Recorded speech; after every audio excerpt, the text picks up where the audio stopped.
विद्यार्थ्यांनो, आज आपण इतिहासातील दुसरे प्रकरण इतिहास लेखन भारतीय परंपरा अभ्यासणार आहोत.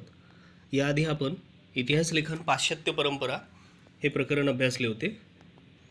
प्रस्तुत प्रकरणामध्ये आपल्याला 2 मुद्दे अभ्यासायचे आहे. पहिला म्हणजे इतिहास लेखनाची वाटचाल, म्हणजे भारतातलं इतिहास लेखन कसं झालं याची माहिती. तर दुसऱ्या मुद्द्यामध्ये कुठल्या पद्धतीच्या प्रणाली इतिहास लेखनामध्ये वापरल्या गेल्या ते आपण बघणार आहोत. भारतीय इतिहास लेखनाची वाटचाल. इतिहास लेखनाच्या पाश्चात्य परंपरेची ओळख आपण पहिल्या पाठामध्ये करून घेतली. या पाठामध्ये इतिहास लेखनाची भारतीय परंपरा काय आहेत हे आपण बघणार आहोत. प्राचीन काळातील इतिहास लेखन. प्राचीन भारतामध्ये पूर्वजांचे पराक्रम, दैवत परंपरा, सामाजिक स्थित्यंतरे इत्यादींच्या स्मृती केवळ मौखिक परंपरेने जपल्या जात होत्या. म्हणजेच प्राचीन भारतामध्ये पूर्वजांचं जे काही पराक्रम केलं पूर्वजांनी, ज्या प्रकारे दैवत परंपरा, जसं आपण म्हणतो ना, दैवत परंपरा म्हणजे काय, एखाद्या व्यक्तीला आपण आदर्श मानतो, तर ती पद्धत कशी होती, सामाजिक स्थित्यंतरे म्हणजे सामाजिक बदल कसे होते, ही सगळी माहिती आधी मौखिक स्वरूपात असायची. मौखिक स्वरूपात म्हणजे तोंडी स्वरूपात सांगितली जाते. उदाहरणार्थ पोवाड्याच्या माध्यमातून, उदाहरणार्थ एखाद्या गीताच्या कथेच्या माध्यमातून एका पिढीतून दुसऱ्या पिढीकडे पाठवली जात होती. म्हणजेच लिखित अशी परंपरा नव्हती. जे काही होतं ते तोंडी सांगितलं जात होतं. लेखी याची काहीही आपल्याला पुरावे मिळत नाहीत. हडप्पा संस्कृतीमध्ये मिळालेल्या प्राचीन लेखांच्या आधारे भारतामध्ये लेखनकला इसवी सनापूर्वी 3ऱ्या सहस्त्रकापासून किंवा त्याही पूर्वीपासून अस्तित्वात होती असं आपल्याला दिसतं. आपण जर हडप्पा संस्कृतीचं उदाहरण घेतलं तर हडप्पा संस्कृतीमध्ये लेखनकला होती, याचा अर्थ आपल्याला म्हणजेच भारतीयांना लेखनकला अवगत झाली होती. परंतु ही लेखनकला ज्या लिपीमध्ये होती ती लिपी आपण आतापर्यंत वाचू शकलो नाहीत किंवा ती आपल्याला समजण्यात आतापर्यंत यश मिळालेलं नाही आहे, म्हणून तो इतिहास कळायला आपल्याला मार्ग नाही. भारतीय ऐतिहासिक स्वरूपाचे सर्वाधिक प्राचीन लिखित साहित्य हे कोरीव लेखांच्या स्वरूपात आहे. कोरीव लेख म्हणजे जे कोरले जातं दगडावर, लाकडावर किंवा एखाद्या ताम्रपटावर, म्हणजेच तांब्याच्या प्लेटवर. अशोकाच्या काळापासून म्हणजेच इसवी सनापूर्वी 3ऱ्या शतकापासून हे सगळं होत आलेलं आहे. सम्राट अशोकाने सुद्धा असे अनेक कोरीव लेख प्रस्तरांवर किंवा दगडी स्तंभावर कोरलेले आढळतात. प्रस्तर म्हणजे एखाद्या प्लेटवर, तांब्याच्या एखाद्या पट्टीवर म्हणा, किंवा मग दगडी स्तंभावर, एखाद्या लाकडी स्तंभावर हे सगळं कोरलेलं आपल्याला आढळतं. इसवी सनाच्या पहिल्या शतकापासून धातूची नाणी, मूर्ती, शिल्पे, ताम्रपट इत्यादीवरील कोरीव लेख उपलब्ध होऊ लागतात. त्यामधून महत्त्वाची ऐतिहासिक माहिती आपल्याला मिळते.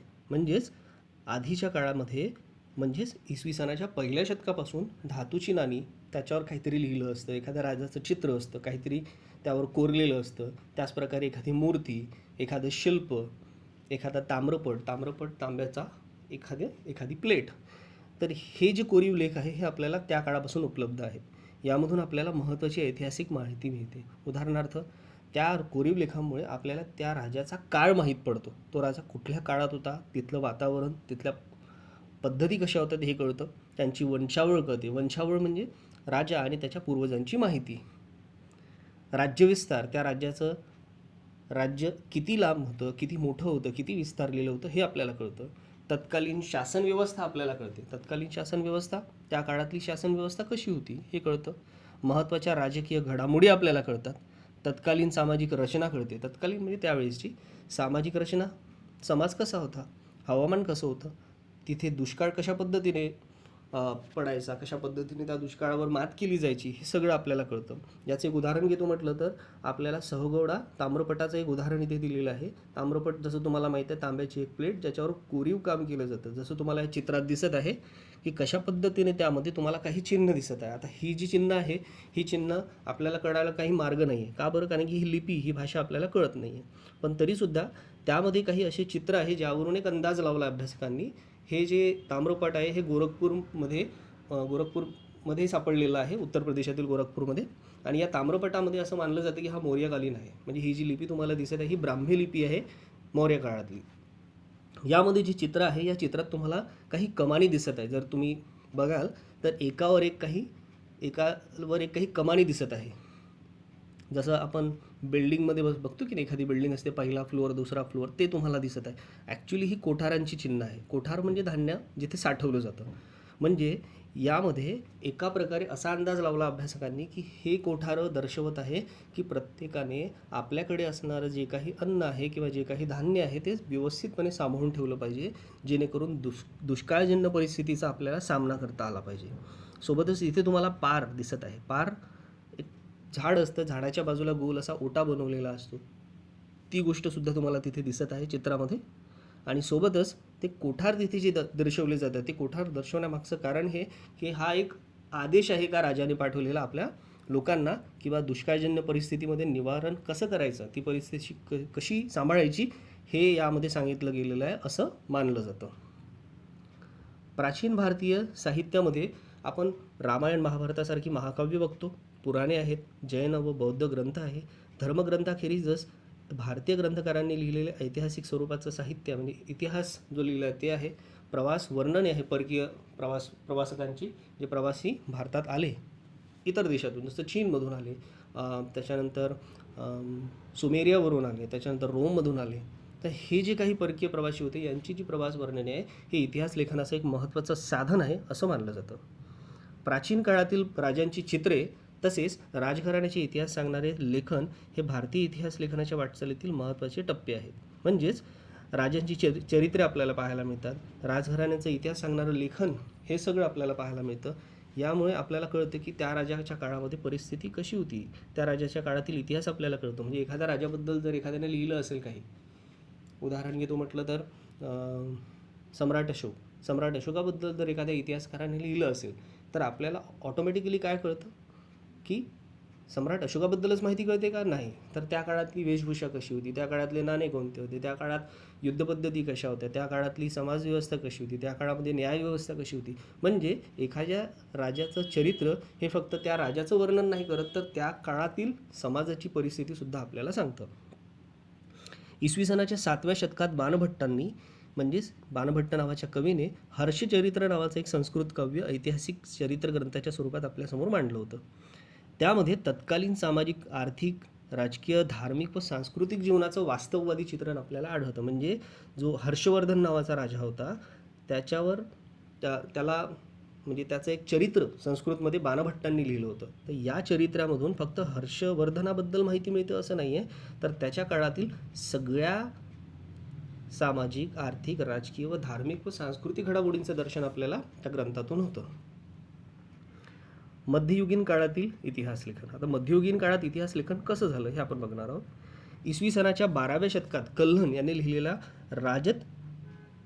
राजत रंगिनी हा काश्मीरच्या इतिहासावरील ग्रंथ आहे.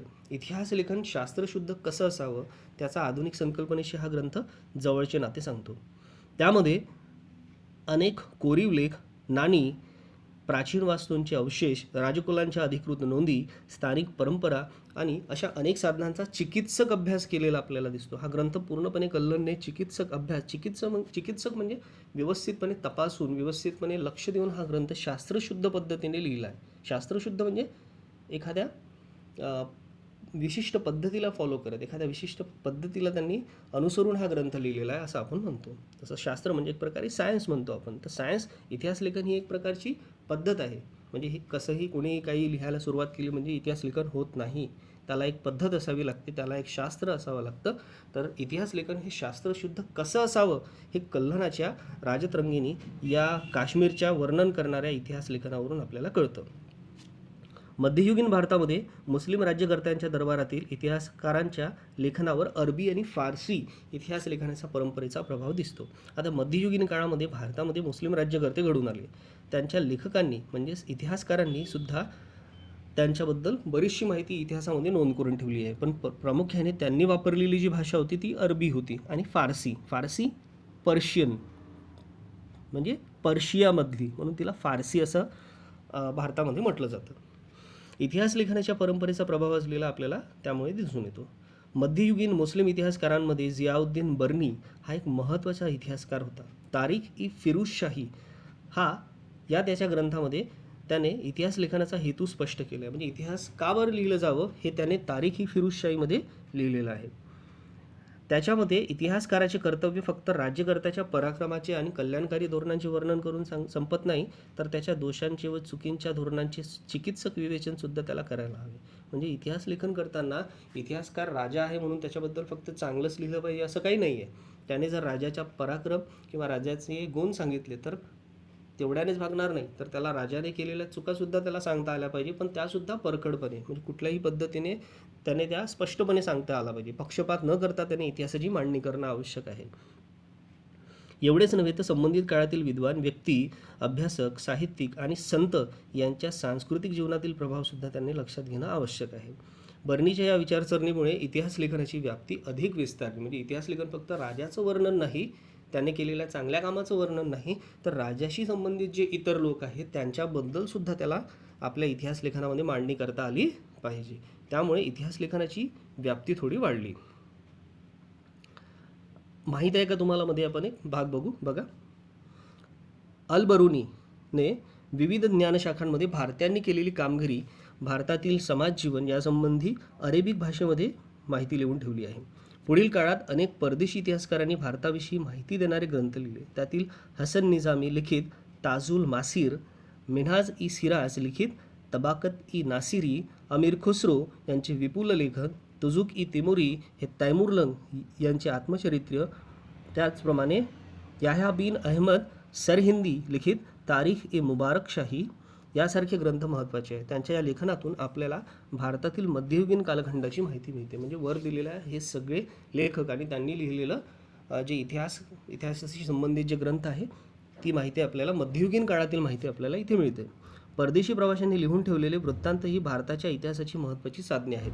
इब्न Battuta, Abdul Razzaq, Marco Polo, Nicolo Conti, Barbosa, नंतर डॉमिंगो स्पेस हे त्यापैकी काही होते. त्यांच्या लेखातून मध्ययुगीन भारतासंबंधीची ऐतिहासिक माहिती आपल्याला मिळते. ईश्वरदास नागर, भीमसेन सक्सेना, खाफी खान आणि निकोलाय मनुची हे बादशाह औरंगजेबाच्या काळातील इतिहासकार होते. मुघल काळातील इतिहास समजून घेण्यासाठी त्यांचे लेखन अत्यंत महत्त्वाचं मानलं जातं. मुघल बादशहाच्या दरबारातील इतिहासकारांच्या लेखनात राज्यकर्त्यांची स्तुती आणि इतिहासाबद्दलची निष्ठा व पैलूंचा विशेष महत्त्व प्राप्त झाला आहे. म्हणजेच मुघल बादशहाच्या काळामध्ये इतिहास लेखनामध्ये राज्यकर्त्यांची स्तुती व त्यांच्याबद्दलची निष्ठा यालाच थोडं महत्त्व दिलं होतं त्यांनी. त्याखेरीज त्यांच्या वर्णनात समर्पक पद्य उतारे आणि सुंदर चित्रांचा अंतर्भाव करण्याची पद्धत सुरू झाली. म्हणजे ते जे काही लिहायचे त्यामध्ये ते फक्त पद्य उतारे लिहायचे, म्हणजे पोएम्स ज्याला आपण म्हणतो, कविता आपण ज्याला म्हणतो, ती लिहिली जायची आणि त्याच्या आजूबाजूला सुंदर चित्रांचं वर्णन ते करायचे, म्हणजे त्याला ते डेकोरेट करायचे. मुघल साम्राज्याचा संस्थापक बाबर याचे आत्मचरित्र तुजुक ई बाबरीमध्ये त्याला कराव्या लागलेल्या युद्धाची वर्णने आहेत. त्याच्या बरोबरीनेच त्याने प्रवास केलेल्या प्रदेशाची, शहरांची वर्णने, तस तेथील स्थानिक अर्थव्यवस्था, रीतिरिवाज, वनस्पतीसृष्टी इत्यादींचे बारकाईने केलेलं निरीक्षणसुद्धा आपल्याला त्यात आढळतं. इतिहास लेखनाच्या चिकित्सक पद्धतीच्या दृष्टीने अबुल फजल यांनी लिहिलेल्या अकबरनामा या ग्रंथाला विशेष महत्त्व आहे. अधिकृत नोंदीच्या आधारे ऐतिहासिक कागदपत्रांचे काळजीपूर्वक केलेले संकलन आणि त्यातील माहितीच्या विश्वासार्हतेची कसून केलेली छाननी ही अबुल फजलने अवलंबलेली संशोधन पद्धती पूर्वग्रहविरहित व वास्तववादी होती असं मानलं जातं. म्हणजे इतिहास लेखन करताना आपण जे काही लिहित आहोत, ज्या काही नोंदी आपण त्यामध्ये टाकत आहोत, त्या ऐतिहासिक कागदपत्रांना तपासूनच टाकणं आवश्यक आहे. म्हणजे मनात आलं ते आपण इतिहासात लिहू शकत नाही. आपण आपल्या राजाबद्दल लिहितोय म्हणून त्याच्याबद्दल आपण खरं न लिहिता सगळं काही खोटं लिहिलं पाहिजे असं काही नाही आहे. म्हणजे एखाद्या राजाने जर चुकी केली असेल तर त्याची चुकीसुद्धा तुम्हाला तिथे लिहिता आली पाहिजे. म्हणजे जे काही तुम्ही लिहिता ते तपासून, ते विश्वसनीय आहे की नाही आहे हे बघून नंतरच तुम्हाला ते लिहिता आलं पाहिजे. तर या पद्धतीच्या या इतिहास लेखनाच्या या संशोधन पद्धतीला महत्त्व दिलं जातं असं आपण मानतो. बखर हा ऐतिहासिक साहित्यातील आणखी एक महत्त्वाचा प्रकार आहे. आता बखर म्हणजे ॲक्च्युली सोपी भाषेत बखर हा शब्द खबर या शब्दापासून बनला आहे. खबर म्हणजे माहिती किंवा एक प्रकारची न्यूज, आपण बातमी एखाद्याला देतो ती, तर त्याचाच आपण बखर हा प्रकार बघतो. बखर हा प्रकार ॲक्च्युली मराठी इतिहासामध्ये किंवा मराठी इतिहास लेखनामध्ये, मराठ्यांच्या इतिहास लेखनामध्ये आढळून येतो. बखर हा ऐतिहासिक साहित्यातील एक महत्त्वाचा असाच एक प्रकार आहे. शूरवीरांचे गुणगान करणे, ऐतिहासिक घडामोडी, लढाया, थोर पुरुषांची चरित्रे यांच्याविषयीचं लेखन आपल्याला बखरीमध्ये पाहायला मिळतं. मराठी भाषेत विविध प्रकारच्या बखरी उपलब्ध आहे. त्यापैकी महत्त्वाची बखर म्हणजे सभासद बखर. छत्रपती राजाराम महाराजांच्या कारकिर्दीत कृष्णाजी अनंत सभासद यांनी सदर बखर लिहिली. सदर म्हणजे ही दिलेली जी बखर आहे ही लिहिली. छत्रपती शिवाजी महाराजांच्या कारकिर्दीची माहितीसुद्धा आपल्याला यातून मिळते. भाऊसाहेबांची बखर, या बखरीत पानिपतच्या लढाईचं वर्णन म्हणजे पेशवेकालीन जी पानिपतची लढाई झाली होती अहमदशाह अब्दाली आणि मराठ्यांमध्ये, त्याचं वर्णनसुद्धा आपल्याला यात मिळतं. ही एक स्वतंत्र बखर आहे पानिपतची. होळकरांची कैफियत, या बखरीतून, कैफियत म्हणजे एक प्रकारे त्यांचं आत्मचरित्र आपण म्हणू शकतो. त्यांनी जे काही सांगितलं स्वतःबद्दल होळकरांनी, ते या बखरीतून आपल्याला मिळतं. होळकरांचे घराणे व त्यांचं योगदान कसं होतं. मल्हारराव होळकर तुम्हाला माहीत असेल, ठीक आहे, अहिल्याबाई होळकर, तर हे या होळकर कैफियतमध्ये मांडलं गेलं. बखरीचे चरित्रात्मक म्हणजे त्या व्यक्तीबद्दल माहिती देणारं, वंशानुचरित्रात्मक, एका व्यक्तीची माहिती न देता त्याच्या सगळ्या वंशाची माहिती देणे, प्रसंग वर्णनात्मक म्हणजे एखाद्या प्रसंगाचं वर्णन करणारं, पंथीय पंथाबद्दल, आत्मचरित्रपर म्हणजे स्वतः एखाद्या व्यक्तीने आपल्याबद्दल लिहिलेलं, कैफियत म्हणजे आपली जी काही माहिती आहे ती दुसऱ्यांना सांगत आहोत या पद्धतीने, पौराणिक म्हणजे पुराणांशी संबंधित, राजनीतीपर म्हणजेच राजनीतीवर आधारित, अशा पद्धतीच्या बखरीचे काही प्रकार आहे. यापुढील मुद्दे आपण पुढच्या व्हिडिओमध्ये अभ्यासू. धन्यवाद.